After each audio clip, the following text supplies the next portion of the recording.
How many of you feel like you spend so much of your time over-focused on how other people feel? How they feel? Are they mad at you? Are they upset? Are they having a bad day? Did you do something wrong? Are you in trouble? How many of you do that and also will think, I know this isn't about me, but what if it is? This is the heart of what is often called, I believe, chronic hypervigilance, but a term I recently came across which kind of targets a subset of chronic hypervigilance, and that term is emotional monitoring. I feel like the term emotional monitoring underestimates the impact, and that something like living in a state of chronic hypervigilance, common for those of us with both trauma and autism, often ADHD, this overlap of needing to read other people's emotions in the service and sacrifice of our own needs and self often dominates our lives. And to me, the concept of something like this course I made about having a hyper-vigilant trauma personality is what happens when emotional monitoring and all the branches and roots of it, from the environment to the people to the stories, that becomes who you are. Your entire life is an outside-in orientation focused on others, whereby you don't necessarily know what you think or need or feel because you're so hyper-focused on others. This is the root, I believe, of things like chronic, complex trauma. People that do this tend to have trauma when this is who they are. I believe that hypervigilance is a huge crossover piece for similar and different reasons with trauma. And it is the root of something like compulsive caretaking, that classic outside-in orientation that says, I'm only good if you're good. I'm a licensed clinical psychologist. We are going to talk quickly about 11 of the most common signs that you are engaging in emotional monitoring, and how that kind of plays out in your attachment patterns, and some things you can do about it to kind of deep dive into your own story as your own little therapist in some ways, and some skills to use. So let's get into it. The first thing to know is that, like I said, I don't know that you can carve out this emotional monitoring from an overarching dynamic of chronic hypervigilance. But like all terms, I think this is an important one to understand, that at the core, this term emotional monitoring, we're going to pretend for today that it is just really focused solely on other people's emotions, as opposed to, like I said, everything that can happen with chronic hypervigilance. But understand that hypervigilant techniques and tactics, like paying attention to things feeling like threat, are really the heart of emotional monitoring in many regards. So this could also be called, in a deeper way, emotional or interpersonal hypervigilance. But let's get into it. So also I want to say that not only do you make meaning, but that these meanings you make when you're monitoring other people, if the roots began in childhood, in relational trauma, and even in the masking and trauma piece with hypervigilance as it relates to autism, oftentimes you interpret what you read through old lenses. These are old historical stories living in your mind and body and nervous system, and oftentimes you are still stuck in that and don't know that there are new interpretations and new ways to deal with emotional monitoring. The first sign that you're doing this is that you tend to over-focus on other people in a pattern that includes their thoughts and their feelings before you're with them, when you're with them, and after you've left them. So that kind of hovering I've talked about when it's happening in the moment, you are really focusing on often what are the more negative emotions historically. Things like anger, sadness, grief, disappointment, shame, rage. Those big feelings that may have been dominant in your home are often what you're scanning for. And when you are monitoring other people and doing this thing, you are literally not looking at what your needs are. And so it's not about being empathic to what's happening between us and having that person feel seen and heard. It's about you hyper-focused on their emotions and therefore often making adjustments for yourself. Number two, you tend to do this if you're a chronic worrier. So if you tend to overthink, overfeel, have panic, anxiety, fear, and worry, it makes a lot more sense that that scanning is going to be driven by that kind of heightened, activated fight or flight response in your nervous system. Number three, as a result of emotionally monitoring, and this is often common in childhood trauma and can be true also for things like autism, is that you tend to see the world in black and white. I'm good or bad. They're mad at me, they're not mad at me. I'm in trouble, I'm not in trouble. Things are all good and all wrong in the world. And this is very common with parents who struggle with things like narcissism and borderline, for example, that they often struggle with splitting, we call it. But it's basically this sort of like difficulty owning the uncomfortable negative parts of self and putting those on others and splitting into a simple way of kind of like tolerating that discomfort. As their kids, we can often do this too. And so it can really affect how we are interpreting everything. And that cannot be helpful because so much of life really does exist in the gray area. Number four, as a result, you find yourself in these like states of prediction. And you're doing it in a way so that you can avoid and engage in often avoidant behaviors. What do I mean? I mean things like avoiding social dynamics, avoiding socializing, avoiding sharing your true self, avoiding bringing your full authentic self because you're so hyper-focused on other and monitoring other people's emotions that you don't want to feel that. So you don't even let yourself engage or be seen in order to manage that. Because at the root of this emotional monitoring is often a lot of either dysregulation, of repressed feelings, of pain, of trauma, of wound. And so you often find ways to avoid being in that or dealing with that.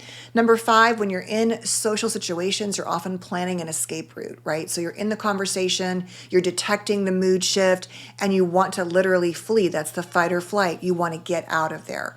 And you might even be setting up your life in ways that minimize the chance to really get to know someone or be present in their real feelings because their real feelings feel like big, dangerous feelings, even when they aren't. The next one is you often will prevent yourself from being seen by molding yourself into another version that you think that person's big feelings will accept. And this is where it often overlaps with something like masking because you're trying to create this sort of neurotypical version, an acceptable part of yourself. And so monitoring them is one of the ways that you do it. The next one is there's often this emotional dependence happening. So I'm only okay if you're okay. So when you are emotionally monitoring, you're sort of outsourcing your own well-being because it can only be okay for you when others are okay and or you are alone. This is a huge part of our isolating tendencies because, as I've said, people are the trigger. From trauma to autism to all kinds of things, if you have to monitor when other people are present, there's a price you pay for that. One of the big costs is that you only feel safe in your body and nervous system when you don't have to monitor, thereby making it even more likely for you to often want to be alone. Not to say that being alone can also be really healing and peaceful and not triggering and important, but it can also drive if you are lonely, but you don't you can't risk other people's emotions. That can be a setup. If you love being alone and don't care about that, it's a different dynamic, right? Okay, so the next one is you can often find yourself constantly seeking emotional reassurance. So because you are outsourcing your well-being, you need to know, well, are you mad at me? Are you okay? Am I in trouble? What's happening? And so that makes you dependent upon other people, and that can act as a saboteur of relationships because it's annoying for someone to always be like, are you mad at me? Are you okay? What's wrong? Blah, blah, blah. Especially when nothing is wrong. And so that can also create a barrier between the two of you. The next one is that you often, as a result, kind of like live yourself in this like braced sense of self where you're activated all of the time. And so your nervous system is not calm and soothing for yourself or anyone else. And that makes the monitoring when you're around other people difficult for you and for them. So that state of not being able to be present and relaxed is quite impactful. The next one is you often don't set boundaries because you're driven by fear or the fear of their emotions. And so you can't identify what you need, what they're doing, what would help you because you're so outwardly focused on them that it prevents you from facing things like what feels like conflict, healthy communication, speaking up for yourself, advocating, things like that. And the last one is that you don't know who you are because you've been rotating around other people. And so a lot of this dependence on being good is just about never connecting to what you are, who you are, what you need, just making sure, that's why I love the eggshell term, the eggshell parents, that you walk on eggshells all of the time. So how does this affect your attachment styles? For example, how does this kind of like emotional monitoring interact? The first thing is that it often is, if you're more anxious, it's like you're monitoring in anticipation or in trying to predict something that's going to happen. So I'm monitoring you because I'm afraid you're going to leave me, abandon me, you don't like me, whatever it is. I'm looking to sort of stay in that state of anticipating what you're going to do, which is obviously a very anxiety-inducing state. If you have a more avoidant pattern, you're often emotionally monitoring because you're trying to scan for things like an interpretation or affirmation that, yeah, I knew you weren't safe. So therefore, I'm not going to be vulnerable. I'm going to move away from you, right? So you're kind of like, it's like you're seeking confirmation bias of that underlying belief system around attachment dynamics. And lastly, if you're more disorganized, it's about preventing fear in any form in your life. And so that can play out with a more anxious and avoidant pattern. So you're both like trying to predict and interpret, and then you kind of anticipate it, and then you're like, oh my God, that's too dangerous. So you back away and don't bring full vulnerability and self into the conversation. So these dynamics where I believe emotional monitoring is really emotional hypervigilance to some degree, and the idea is that it's a part of chronic hypervigilance, is important. And so I think if you understand that you've set up your life this way, it is so impactful because you are literally handing over your well-being to everyone else anytime you perceive anything that feels like threat. But it may be someone's sadness, someone's appropriate anger, boundary issues, something you've done, but you can't even get to what you feel about it because you're so stuck in monitoring what they feel about it. So what is the price you pay in addition to that? It is that you push others away, that you live in a state of constant burnout. Often, your adrenals are exhausted, you're in a chronic stress state, which increases things like mental and physical health issues.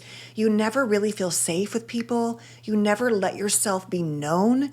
And many times you might not even know who you are, let alone let someone else into that. And you might feel chronically and constantly, like I said, anxious and avoidant. So what can you do? Let's do a quick sort of deep dive into unpacking your own kind of childhood. The first thing is to ask yourself, what were the emotions that dominated your childhood? What, if you had to look at your home life, like picture your apartment, your house, whatever you lived in, if there were feelings and emotions that kind of defined it or colors, what would those be? Number two, how did those emotions affect you? And which ones do you tend to avoid that are so familiar today? Which ones are you the least comfortable with? Provide some examples. Remember, I remember my parents were angry a lot, and here's a few examples. Or a parent was like chronically depressed, and so I'm really triggered by sadness. But sadness is a normal experience. Depression is not just sadness or grief, but it can all feel like it's the same thing. Ask yourself, were there boundaries around those feelings in my house? Why or why not? Who enabled them? Who disregarded them? And how does that affect me today? What were the verbal and nonverbal signs around these emotions? So we're connecting here like, okay, when my mom came in the door and she slammed her keys down, that meant it was a bad night. So now when my spouse has the keys jingling in the door, I go straight to my heart squeezes, like, oh my God, it's going to be a bad night. There's all these verbal and nonverbal triggers that connect to that larger piece of hypervigilance that we're interpreting. So it's not just a person's face or what they said or did. It's all the parts that we make meaning about that then create these old stories being played out today. And then you want to obviously, look at what meaning you made, become more curious and aware of when you're doing this, what it feels like, why you're doing it, creating a list of your triggers. What triggers this? What state am I in when I do this most? Where am I? What is happening? To learn to tolerate distress, to use maybe butterfly tapping techniques and closing your eyes and rocking and saying something like, I am safe, I am separate, I have choices to make here. This is really important to actually imagine a wall between you, to know that this enmeshed part of your childhood around monitoring is what you have to untangle in order to feel separate and to not soak that in and to stop doing it. Because ideally, if you stop doing that, you have to now turn and pivot and look at your own life and who you are in yourself. And also doing this is a big distraction from you facing who you are, the things you long for, the hurts you have, the wounds, the dreams, the stories, and all of that. Learning to use healthy communication techniques, like to ask someone, hey, you seem like you were a little upset, but can I just check in and ask, like, is everything okay? And if they say yes, then you have to work to believe them. It's not about no matter what they tell you, you believe they're not being honest with you. You learn to advocate and speak up for yourself.